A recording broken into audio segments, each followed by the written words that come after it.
that, one of the PSC patrons, Kika Markham, an actress famous in her own right, but also the partner of Corinne Redgrave, who was a patron who died last year, and always both have been there for Palestine. And she performed recently in Dalston in a play called On the Record, which I was lucky enough to see, where she played the role of Amira Hass, and that's what she's going to read from this evening. Kika.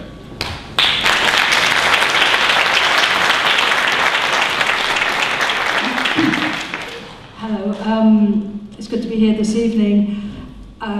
I'm sure a lot of you do know about Amira Hass, who she is, but I'll just quickly tell you, when I was asked to play her, I didn't know about her, and I found out that she was an Israeli journalist whose mother was a Holocaust survivor, that she'd been brought up in Israel, and she works and writes for a paper called Haaretz, and she wanted to write for the occupation, about the occupation, and tell the world the truth.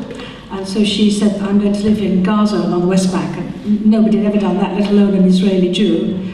But she insisted that she would do that. And then, so she's written 3 novels as well, and she's become completely identified with the Palestinian cause and has many death threats. She's not popular in Israel. But it was an amazing journey to make, actually, and a very interesting, brave woman. She is an Israeli, and I have to do the part in an Israeli accent a bit, so bear with me, I hope you can hear it.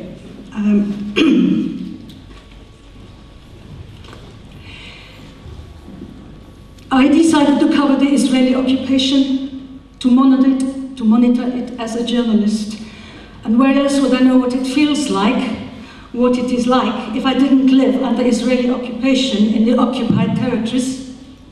There are 2 peoples here, and I feel attached to 2 peoples. I mean, I am part of the Jewish Israeli peoples, but I feel a belonging to the Palestinians, who are from me. I mean, we grew up in the same, landscape, so the smells and the voices and the sky and the colors are the same, so I feel this affinity with them.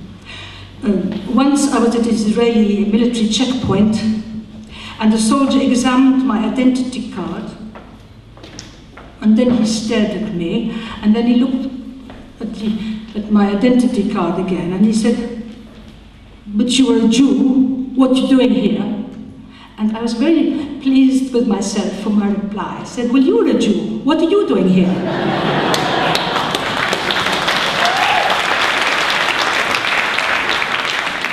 And then, I was even more pleased when I heard him say, "Believe me, I have no idea." Yeah, okay, so no other Israeli Jew lives here. I have a kind of obsession to get the taste and flavor of things from the inside, to know what it is when a soldier aims a gun at you, not knowing you are an Israeli.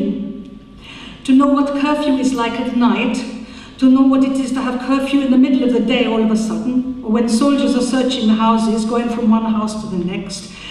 I felt as an Israeli, I needed to experience it on a daily basis, not as a visitor once a week, not as a butterfly, but as someone who lives here.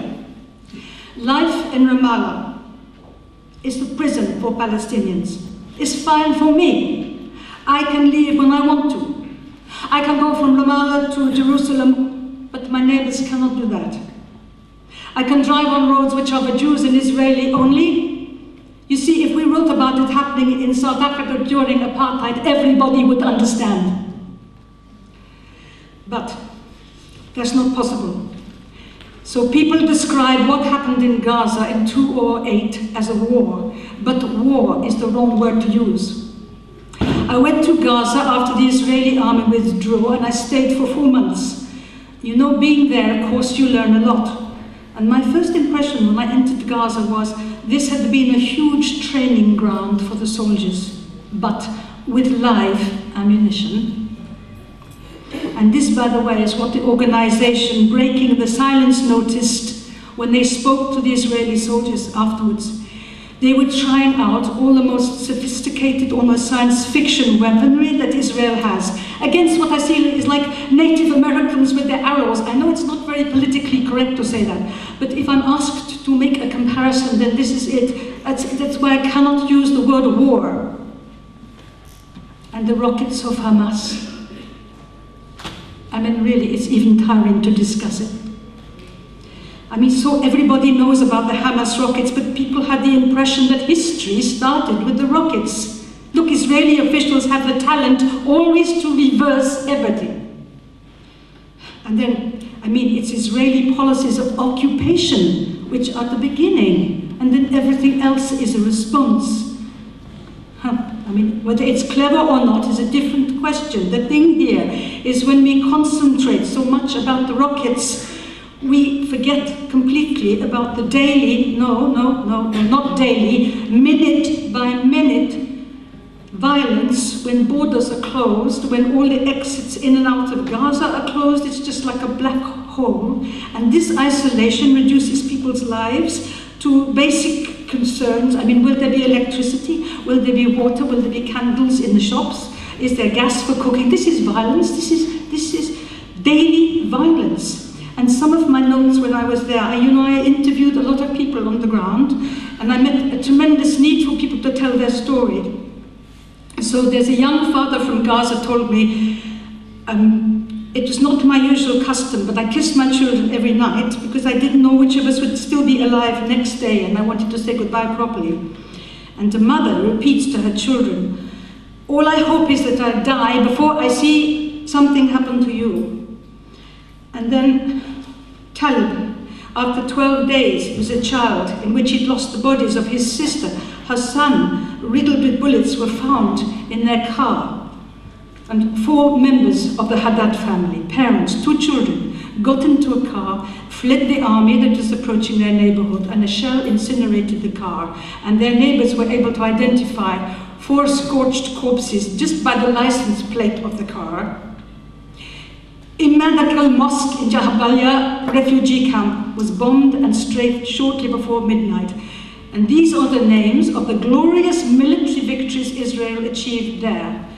Jawahir, age 4, Dina, age 8, Sahar, age 12, Ikram, 14, and Tahir, 17. All sisters of the Balusha family, all killed in a precise strike on the mosque. The Israeli occupation is like experiencing violence all the time. It's like battered women. It is to be a battered woman every single minute of your life. It's like an ongoing rape, or an ongoing violence. And then there's the humiliation and the anger, the suppressed anger, because you cannot constantly react. You also want to live normally. Thank you.